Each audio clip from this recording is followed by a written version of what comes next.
रमन से इशिता का हुआ आखिरी मुलाकात। रोजाना इशिता का एपिसोड देखने के लिए चैनल को सब्सक्राइब कर लीजिए। वही जो है घर में सब लोग काफ़ी ज़्यादा दुखी होते हैं। वहीं पर जो है फिर शगुन पहुंच जाती है इशिता से मिलने के लिए, जहां बात करती है, जहां शगुन उसे हौसला देती है। तुम बस अपने हौसले को बुलंद रखो, तुमको कुछ नहीं होगा, हम जमीन आसमान एक कर देंगे, तुम्हें कुछ होने नहीं देंगे।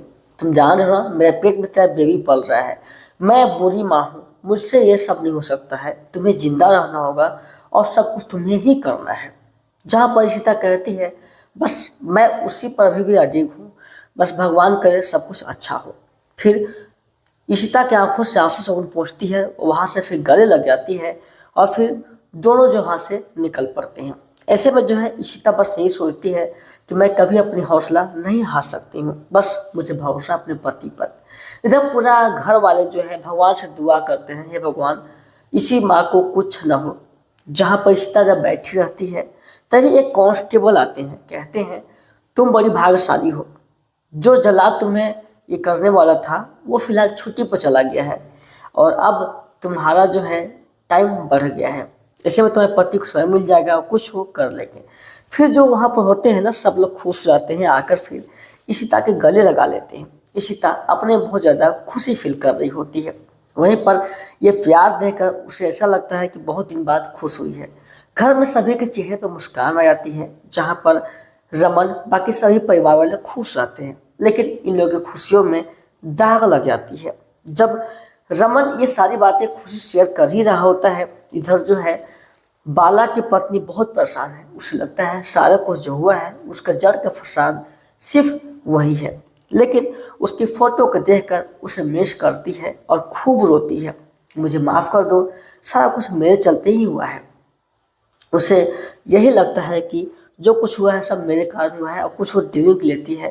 फिर वो बाला आ जाते हैं और उसे समझाते संभालते भी हैं और फिर वो हाथ जोड़कर और भी ज़्यादा रोने लग जाती है।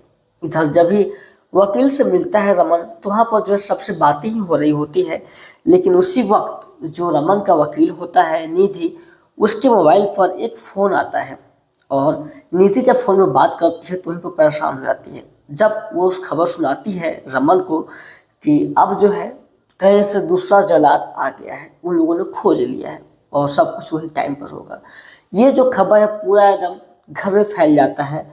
वहीं पर रमन जो है गिर जाता है, उसके कुछ दिमाग में काम कर रहे होते हैं कि आखिर मैं अब क्या करूं, लेकिन उसे अभी भी हौसला है और वो जो है अब चाह कर भी कुछ नहीं कर सकता है। घर में ये खबर सुनने के बाद जैसे ही रमन घर में पहुंचता है तो सब लोग एक एक सवाल पूछते हैं कि आखिर क्या हुआ। रमन कुछ भी बताने से इनकार हो जाता है, उसकी हिम्मत नहीं बताने के लिए। सब लोग समझ जाते हैं और फिर सबके चेहरे देखने लायक होते हैं। सिमी बहुत ज़्यादा इसी के नज़दीक थी। ऐसे जो है रोमी बाकी सही परिवार वाले की आंखों में आंसू आते हैं और उन लोग खुद को बर्दाश्त नहीं कर पाते हैं।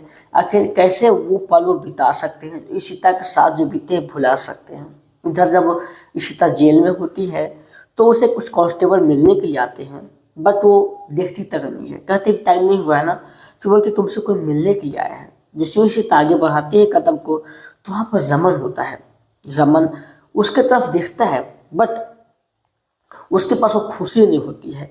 फिर जैसे ही सीता आकर गले लग जाती है, लेकिन रमन उसको सॉरी बोल देता है। समझ आते ही सीता कहती है आपने मुझे मेरे लिए बहुत कुछ किया है, इस उम्र में मैं 60 साल की ज़िंदगी जी ली हूँ, आपने हर एक को खुशी मुझे देने की कोशिश की है जो मुझे चाहिए थी, इसलिए आप सॉरी मत बोलिए, आप मेरे सबसे बेस्ट पति थे।